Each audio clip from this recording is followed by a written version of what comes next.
Beleza. Então tá bom, pessoal. Bom dia a todos, sejam todos novamente bem-vindos aí, né? Eu vou novamente pedir licença aí para entrar na casa de vocês nessa manhã de sábado, né? Meu nome é Felipe Cunha e hoje eu estou falando pela Planalto, né? Nós estamos no segundo fim de semana do mês de julho e nos segundos fins de semana a gente faz as nossas apresentações correlacionando medicina e espiritualidade, né?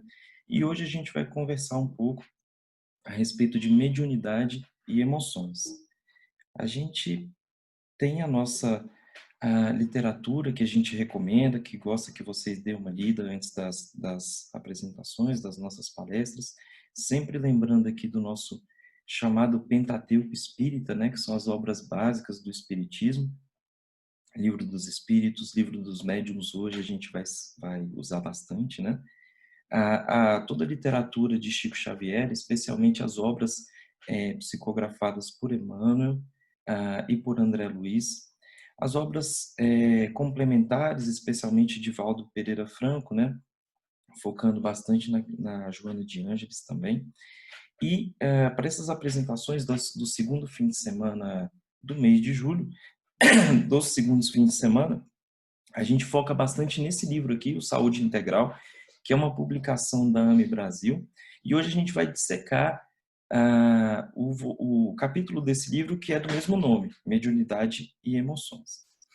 Bom, antes da gente entrar no tema propriamente dito, é importante que a gente faça, ah, traçar um pequeno apanhado histórico a respeito da mediunidade. Na verdade, a mediunidade ele é um fenômeno universal no nosso planeta, né? Ele é histórico, ele é muito antigo e ele remonta aos mais antigos relatos, né?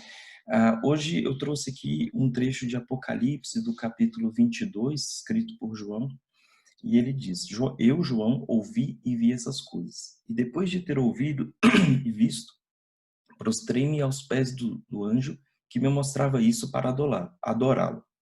Mas ele me disse: Não faças isso, sou um companheiro de serviço teu e dos teus irmãos, os profetas, e dos que guardam as palavras deste livro, e a Deus que deve adorar. Aqui em Apocalipse fica muito flagrante um episódio de mediunidade de João, no qual ele conversa com um espírito de muita luz, né, o qual ele chama de anjo. Ele, inclusive, se prostra aos pés desse amigo espiritual, né? Então, mostra aqui que Apocalipse ele é uma obra psicografada, né? Mas eu usei aqui Apocalipse como um mero exemplo, porque tanto o Novo quanto o Velho Testamento estão repleto de expressões e passagens que, a uma análise mais apurada, a gente entende como obras mediúnicas, como contato mediúnico com o plano espiritual. Mas ainda assim, mais antigo mesmo do que os escritos bíblicos, a gente tem na nossa história, né, como humanidade, uma série de outras religiões em que os conceitos de mediunidade são muito presentes, né? As religiões indígenas, né, com a figura do xamã, então tem lá o xamanismo, né, em que o xamã, aquele líder espiritual, tem as funções de cura, de celebração, de aconselhamento, muitas vezes celebra reuniões, cerimônias matrimoniais, todas aquelas religiões de matizes africanos, né, em que a gente vê muito presente a questão do reencarnacionismo, da comunicação com o plano espiritual. Algumas religiões protestantes, eles apresentam, tem a questão da xenoglossia, né, onde ali o pastor, ou aquele que os representa, fala em outras línguas, né, cita ali algumas passagens, etc. Aqui no Brasil a gente tem a cultura católica muito forte, né? E em algumas regiões aqui do país, especialmente no interior, né, a gente vê essa questão em que se fala que fulano tem o dom do Espírito Santo, né? Que o fulano consegue curar ou consegue entrever algumas coisas que acontecem, etc, né? E isso são, sim, manifestações de mediunidade também, que independem de religião, né? No interior do país também a gente tem a figura da benzedeira, né? Isso é muito comum no interior, né? Benzer com folha de arruda e etc. São manifestações rudimentares da mediunidade. Mas é interessante a gente perceber, e isso eu falo assim, sem menosprezar nenhuma religião, muito pelo contrário, mas um estudo aprofundado e sério da mediunidade só veio a acontecer com o advento do Espiritismo e culminou com o lançamento do Livro dos Médiuns no século XIX por Allan Kardec. A grande sacada aqui de Allan Kardec foi tomar a mediunidade como objeto de estudo, estudo sério e com caráter científico. A gente bem sabe que Allan Kardec realizou o que ele chamou de controle universal do ensino dos espíritos. O controle universal nada mais é do que comparar as respostas e os ditos por vários médiuns diferentes, médiuns estranhos entre si, e comparar essas respostas e chegar numa síntese. Respostas diferentes, respostas estranhas eram descartadas, e aí ele fazia um controle do que era passado pela espiritualidade, né? Esse fenômeno foi ganhando realce, foi ganhando destaque, até que a psiquiatria do século XIX, do século XX, se debruçaram sobre o tema para entender e estudar o que aquilo ali representava, o que a mediunidade significava, né? Aqui no Brasil, a gente teve um primeiro relato, uma primeira publicação psiquiátrica sobre mediunidade. Foi por Franco da Rocha, em 1896. Naquela época, Franco da Rocha, na sua publicação, afirmava que o espiritismo era um perigo social, na verdade. E por ser um perigo social, deveria ser combatido, né? Ele chamava, nas próprias palavras, de que o espiritismo era um fator de alienação mental. Aqui cabe uma observação em que, em 1896, a gente estava 8 anos após a abolição da escravatura, né, no país. Então, havia toda uma questão racial aqui envolvida nessas publicações, né? E Franco da Rocha falava em espiritismo, mas falava também nas religiões afro e etc. A gente sabe que existia e existe ainda um racismo estrutural e uma tentativa, às vezes, muitas vezes, de denigrir as religiões afro, enfim. Então, cabe esse parênteses aqui. Mas, a partir do século XX, é quando a própria, além da psiquiatria, mas também a psicologia começa a se debruçar sobre o tema, né? E começa a estudar o que significa a mediunidade do ponto de vista psicológico, mas não só a mediunidade, mas os temas de espiritualidade também. Então, é interessante a gente perceber que entre 1971 e 1975, nós tínhamos 1.113 publicações correlacionando psicologia, espiritualidade, mediunidade, etc., temas correlatos. E de 2001 a 2005, nós vamos encontrar 6.437 publicações, ou seja, um aumento de quase 600% nas publicações correlacionando temas de espiritualidade e mediunidade. Então, foi um ganho muito grande. A psicologia tornou-se um grande aliado nesses estudos de espiritualidade e mediunidade. Nas décadas seguintes, dos anos de 1900, é que os estudos ganharam esse clarão maior e tom mais sério, né? Hoje a psicologia encara a mediunidade não como transtorno, não como doença, mas sim como um estado alterado de consciência, né?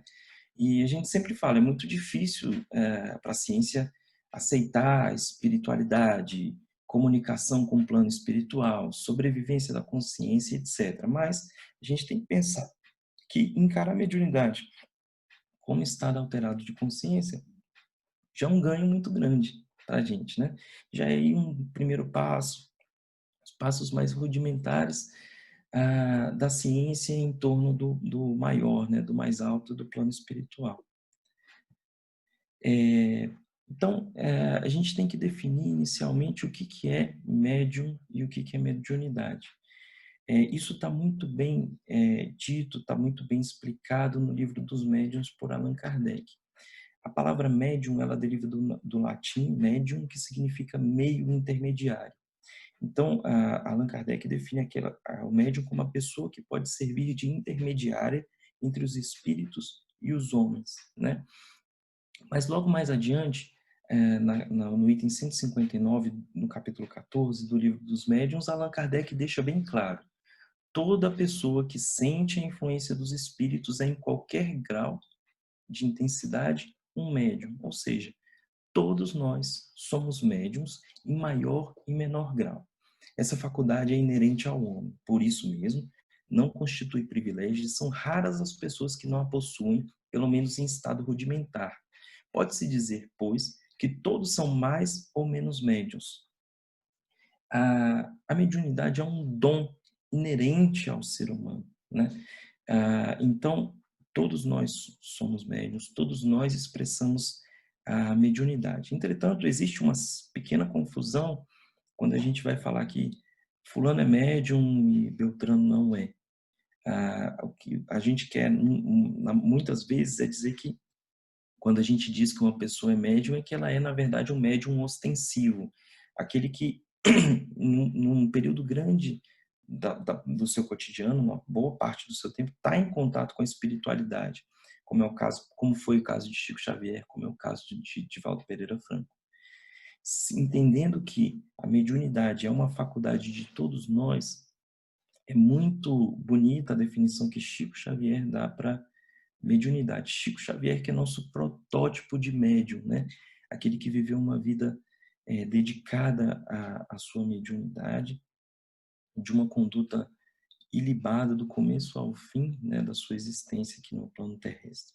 Chico Xavier mesmo define como a mediunidade na essência é afinidade, é sintonia, estabelecendo a possibilidade de intercâmbio espiritual entre as criaturas que se identifiquem na mesma faixa de emoção e pensamento. A mediunidade, então, portanto, ela é uma coisa do nosso cotidiano, da nossa rotina, do nosso dia a dia. E está muito, totalmente relacionado ao nosso estado de afinidade. Com quem que a gente vai afinizar? Com quem que a gente vai harmonizar? Sendo nós espíritas ou não, o contato com o plano espiritual ele acontece ah, de, numa via de mão dupla no nosso cotidiano a todo momento. A nossa história ela está repleta de situações e de casos interessantes de mediunidade, em que isso, para a gente que tem um conhecimento um pouco mais aprofundado, se torna bastante flagrante. Olha esse caso aqui, esse cantor aqui, Paul McCartney, né?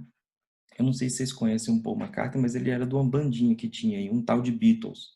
Não sei se vocês já ouviram falar. Mas o Paul McCartney, ele, em determinada fase da vida dele, em determinado momento da vida dele, ele estava passando por uma série de dificuldades correlacionadas aí à carreira e à vida pessoal dele. E a mãe dele já era falecida, né? Chamava Maria, Mary, né? E ele foi dormir um determinado dia aí à noite. E à noite ele teve um sonho, sonhou com a sua mãe. E ele chegava para a mãe dele e falava: mãe, eu estou passando por isso, estou passando, aquela falação, né, de quem está com problema. E a mãe dele olhava para ele, colocava a mão no seu ombro e falava: meu filho, não se preocupe, vai ficar tudo bem, deixe estar. Deixe estar em inglês, let it be, né? E aí ele acordou muito feliz, né? Feliz com o reencontro, animado, esperançoso, e escreveu essa música aqui, que eu também não sei se vocês já ouviram falar, Let It Be do Beatles, né? Eu não vou cantar, que eu não tenho esse dom, mas só para ilustrar aqui para vocês, quando eu me acho nos momentos de dificuldade, Mother Mary comes to me. Mother Mary, se a gente for fazer a tradução que foi feita, é como se fosse a freira Maria vem conversar comigo. Mas ele estava se referindo à própria mãe mesmo, dizendo palavras de sabedoria, deixe estar. E na hora mais escura, de frente para mim, ela diz palavras de sabedoria, deixe estar. A mediunidade, então, é um fenômeno natural. O nosso intercâmbio com um plano maior acontece a todo momento, seja ele bom ou seja ele perturbado. Bom, essa interação, por ser tão grande, por ser tão importante, ela nunca vai estar desassociada das nossas emoções, né, do nosso estado nosso estado atual, né? E falar de emoções é entrar num tema muito complexo, né? Emoções são uma reação natural que a gente tem aos estímulos ambientais. Reações essas que não são reações totalmente subjetivas, mas são reações também cognitivas e neurobiológicas, no sentido de que as emoções alteram nossa bioquímica cerebral. Essa alteração bioquímica que as emoções causam na gente depende de uma série de fatores, fatores externos, mas principalmente fatores internos, associados ao nosso temperamento, à nossa personalidade, motivações e experiências, né?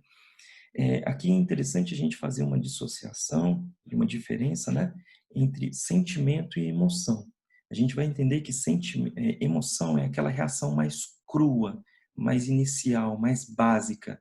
E o sentimento é uma elaboração da emoção, é uma reação àquilo que a emoção causou em você, como se o sentimento fosse uma resposta da emoção. Emoção, então, são respostas químicas, neurológicas, neurais, e o sentimento é aquela elaboração disso, é o que vem em seguida da emoção. Então, a emoção pode ser um espanto e o sentimento que segue uma tristeza, por exemplo, né? Bom, só para dar uma instigada na gente pensar mais um pouquinho, aqui eu estou mostrando para vocês o sistema límbico, né? Que é a parte do nosso cérebro que responde e elabora as emoções no nosso organismo, no nosso corpo. Esse aqui é o sistema límbico. E essa aqui é a boa e velha glândula pineal, que a gente tanto fala no espiritismo, né? Bom, a glândula pineal faz parte do epitálamo e existe uma série, várias conexões entre o sistema límbico e o epitálamo. Tá? Aqui eu botei só para ilustrar o trato retino-hipotalâmico. É uma das vias em que a gente, através da percepção da claridade do dia, consegue controlar a secreção de melatonina, que é uma das funções da glândula pineal também. Existem conexões do sistema nervoso periférico, sistema nervoso simpático e parasimpático com a glândula pineal, que respondem muito às nossas variações de humor, como era de se esperar. Né? O sistema límbico ele é dos mamíferos, mas muito mais elaborado, muito mais desenvolvido nos seres humanos. Aqui é só para a gente instigar nosso pensar das conexões biológicas do sistema emocional, do sistema límbico, com o nosso aparelho mediúnico rudimentar, né? Quando a gente vai dar uma olhada lá em Provérbios, no capítulo 25, no versículo 28, a gente vai ver que, citado, como a cidade com seus muros derrubados, assim é quem não sabe dominar-se. Então, desde Provérbios, a gente já ressalta o tanto que é importante o controle das emoções, né? Aquele que não consegue se controlar é como se fosse uma cidade sem muros, né? E o que é uma cidade sem muros? Uma cidade sem muros é aquela que qualquer um pode invadir, qualquer um pode ir lá, em que falta ali o discernimento, seja tanto para o bem, seja tanto para o mal. E Emmanuel, no livro Amanhece, capítulo Mediunidade e Nós. Se aspiras a ser intérprete da espiritualidade superior, matricula-te antes de tudo na escola do bem de todos, para que os mensageiros do bem eterno te encontrem no lugar certo. Arreda de ti qualquer ideia de mal. Prepara-te amando e compreendendo. Ninguém consegue educação sem experiência. A educação, ela é fundamental no nosso próprio domínio. Não só a educação da mediunidade, mas também a educação das emoções. E a afinidade, especialmente nos médiuns mais ostensivos, ela é fundamental para que se afinize com a espiritualidade superior. Se o homem pudesse contemplar com os próprios olhos as correntes de pensamento, reconheceria de pronto que todos vivemos em regime de comunhão, segundo os princípios da afinidade. A associação mora em todas as coisas, prescinde de todos os acontecimentos e comanda a existência de todos os seres.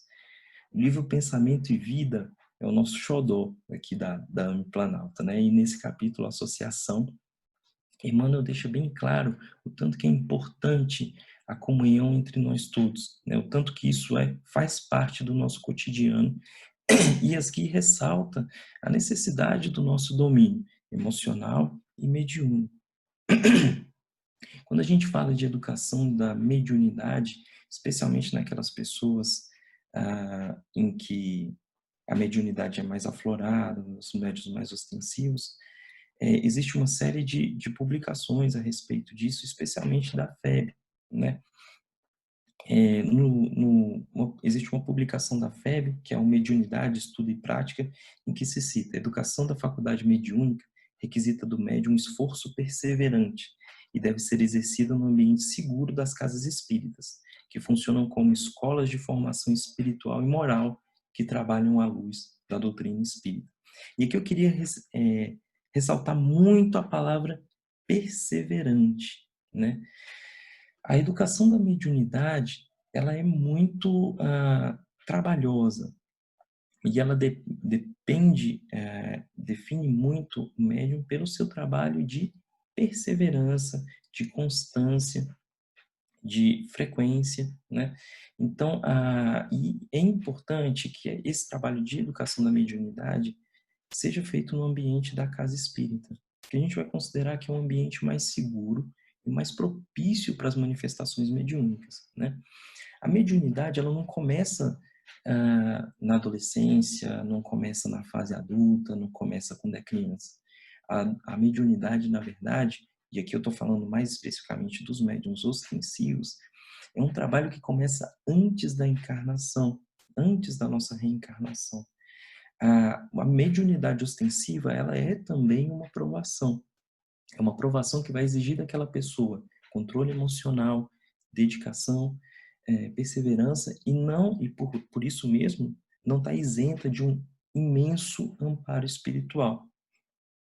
E para que se permita que esse amparo espiritual o atinja, tão necessário é o reajuste espiritual, o reajuste de condutas e o reajuste moral, especialmente nesse momento que eu coloquei aqui entre parênteses, o momento da eclosão da mediunidade, aquele momento em que a mediunidade se manifesta. Muito difícil é quando isso acontece na adolescência. A gente sabe que é aquele fervilhão de emoções, né? Fervilhão de sentimentos, isso é muito difícil. Na fase infantil, na fase de criança, quando a mediunidade se manifesta, ela vem carregada de curiosidade, de medo, né? de dificuldade de lidar com aquilo. Então, aí, muito mais importante se torna a frequência e a presença na casa espírita, né? E muito mais importante ainda, e aí vai englobar todo mundo, é a questão do estudo doutrinário, né? E aqui cabe uma orientação nossa, né, com relação ao estudo doutrinário e o grupo mediúnico, né?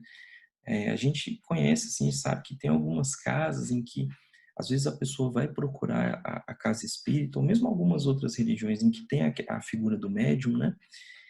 E aí essa pessoa vai procurar a casa espírita ou algumas outras religiões manifestando a faculdade mediúnica, né? E muitas vezes essa pessoa ela é encaminhada ou direcionada logo inicialmente para grupos mediúnicos, né? Isso não é o ideal, tá? O grupo mediúnico, o trabalho mediúnico, ele deve ser somente posterior ao estudo doutrinário. Deve seguir o estudo doutrinário. Então, inicialmente, essa pessoa deve ser encaminhada para o passe magnético, as palestras, né, espíritas, o estudo sistematizado da doutrina e, posteriormente, depois de conhecimento, familiarização e harmonia dentro da casa espírita, aí sim, o grupo mediúnico, em que lá ele vai exercer sua mediunidade visando a caridade, visando o bem, né? No livro No Invisível, capítulo 5, Leon Denis faz uma observação muito interessante. Muitas decepções e dissabores seriam evitados se compreendesse que a mediunidade percorre fases sucessivas e que no período inicial de desenvolvimento, o médium é sobretudo assistido por espíritos de ordem inferior, cujos fluidos ainda impregnados de matéria se adaptam aos seus. Então, aqui a gente percebe que as primeiras manifestações mediúnicas que a pessoa vai ter não são daquelas textos bonitos, né, de Chico, de Emmanuel. Não, muito pelo contrário, vão ser situações um pouco mais difíceis, situações conflitantes, em que ele vai confundir os seus próprios sentimentos com os sentimentos que ele quer transmitir e as emoções também. Só mais tarde, quando a faculdade mediúnica suficientemente desenvolvida adquiriu a necessária maleabilidade e se tornou dúctil o instrumento, é que os espíritos elevados podem intervir. Aqui eu achei muito interessante, gostei muito do uso da palavra dúctil. Tão interessante o uso da palavra dúctil que eu coloquei aqui embaixo qual que é a definição de ductibilidade. A ductibilidade é a propriedade que representa o grau de deformação que o material suporta até o momento de sua fratura. Então, talvez eu tenha passado uma impressão anterior de que, à medida em que você eduque suas emoções, seus sentimentos, à medida em que você eduque sua mediunidade, você só vai transmitir mensagens da espiritualidade superior. É de forma alguma, né? Não é isso que acontece e a mediunidade não serve só para isso, né? Você vai se tornar, o médium se torna mais dúctil, ou seja, ele consegue transmitir mensagens do alto, mas mesmo da espiritualidade de ordem inferior, a fazer trabalhos de assistência, trabalhos de caridade, ou seja, se deformar, entre aspas, e depois que aquilo ali se encerra, voltar ao seu estado original, sem, entre aspas, também fraturar ou se corromper, né? Vamos colocar dessa forma. Essa é a ideia da educação da mediunidade e essa é a ideia da educação das emoções. E é muito complicado a gente falar de educação das emoções, porque é um tema muito difícil. Todos nós estamos tentando o tempo todo educar nossas emoções. No Espiritismo, a gente fala de emoções, a gente tem que obrigatoriamente falar de Joana de Ângeles, na minha opinião, né? Joana de Ângeles psicografou um texto muito belo, no dia 9 de março de 2009, no Centro Espírita Caminho da Redenção, por Divaldo Pereira Franco. Eu transcrevi só um texto, não vou ler todo, só queria destacar 2 pontos aqui. O comecinho aqui. Se tomas consciências de ti mesmo, dos valores que te caracterizam, das possibilidades de que dispões, é possível exerceres um controle sobre as tuas emoções, evitando que as perniciosas se manifestem ante qualquer motivação. Toda palestra da AME tem que falar de autoconhecimento? Toda. Não tem jeito. Autoconhecimento é fundamental para a gente. Autoconhecimento é o que vai fazer a gente se domesticar, nos conhecer, educar nossas emoções, perceber onde a gente está errando, perceber onde a gente está acertando e trabalhar esse sentimento e essas emoções na gente, né? Aqui no finalzinho, a Joana cita Gandhi. Gandhi afirmava que não se deve matar o indivíduo hostil, mas matar a hostilidade nesse indivíduo, o que corresponde ao comportamento pacífico encarregado de desarmar o ato agressivo de quem se faz adversário. O indivíduo hostil, as emoções negativas, os sentimentos ruins, os nossos maneirismos, os nossos vícios, é como se fosse esse indivíduo hostil que mora dentro da gente. A gente não vai matá-lo, a gente não vai cegá-lo, a gente vai entender que ele existe, a gente vai abraçá-lo e aos poucos vamos os domesticando. Vamos o acalmando, vamos o silenciando e vamos o trabalhando, né? A Joana de Ângeles, ela tem uma série de séries, né, emocionais, séries psicológicas, que trazem conhecimentos e dicas pragmáticas mesmo para o nosso dia a dia, para que a gente é, consiga, né, trabalhar essa questão do reajuste emocional e do reajuste sentimental.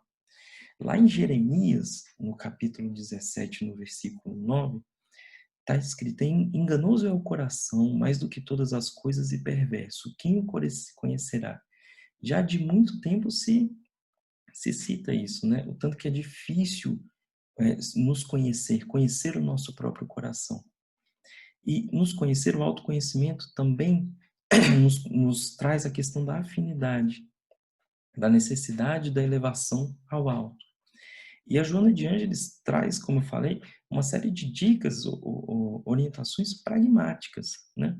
Preservar o corpo de álcool e outras drogas, não se alimentar de comidas pesadas e gordurosas, por exemplo, são orientações para o nosso dia a dia, não só para o médium ostensivo, então aquele que tem uma mediunidade um pouco mais rudimentar. Mas a questão da afinização com um plano maior, pensar de maneira salutar. Os pensamentos ruins vão vir, as críticas vão vir, mas é interessante aceitar que aquilo veio de você, e nós espíritas temos uma grande dificuldade com isso, né? Ah, não, esse pensamento aqui é porque tem um irmãozinho falando aqui na minha orelha. Não, esse pensamento veio de você, aceite, entenda que às vezes surge aquilo ali de você e deixe passar, volte a pensar de forma salutar. Harmonizar ação e pensamento. Quando a gente pensa de uma forma e age de outra, isso cria dentro da gente uma sensação de conflito no nosso subconsciente. Isso é muito ruim, é desarmonioso. No lar, a gente tem que cultivar a confiança entre os nossos parentes, cultivar a alegria, o carinho, e não nos esquecemos da importância do culto do evangelho no lar. Especialmente para quando a gente tem um parente que está manifestando a mediunidade, ou nós mesmos, isso se torna muito mais importante. Usar a conversação como catalisador de ideias e boas aventuranças, não esquecendo que a conversação, ela atrai, as nossas conversas atrai os nossos irmãos que estão querendo participar dessa conversa também. Fala dos irmãos do plano espiritual. Banir, quando possível, as críticas construtivas. É aquela boa e velha máxima. Quando não tiver nada de positivo para falar, melhor que não fale. E lembrar da bênção da oração e a bênção da meditação. Essas dicas, né, esses estudos estão no livro Autodescobrimento, uma busca anterior, da Joana de Ângeles.